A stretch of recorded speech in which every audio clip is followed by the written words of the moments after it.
Hi guys! For today's video, gagawa na naman tayo ng panibagong video. At video yung gagawin natin ay may Dropbox din na pwede sa paglalang ng oray na nasagutan.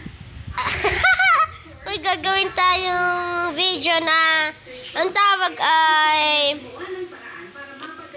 sasabihin ko kung ano nangyayari sa ABS-CBN. Yay!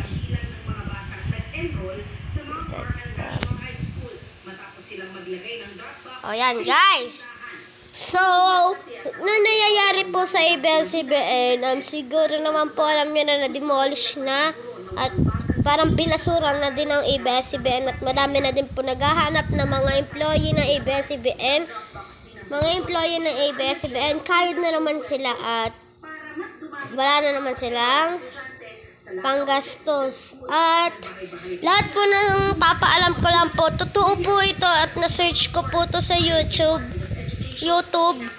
Na-search ko po to. Lahat daw po ng celebrities ng ABS-CBN, kahit daw yung mga bata, lilipat na daw po sila sa Channel 7. Lilipat na daw po sila sa Channel 7.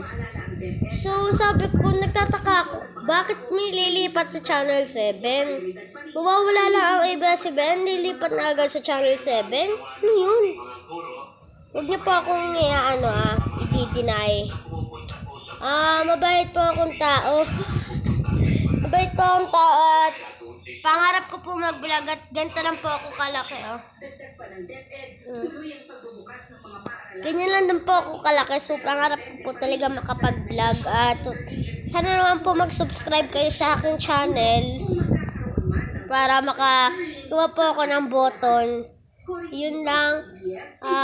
Search nyo din sa YouTube kung ano ang mangyayari sa ABS-CBN ngayon. At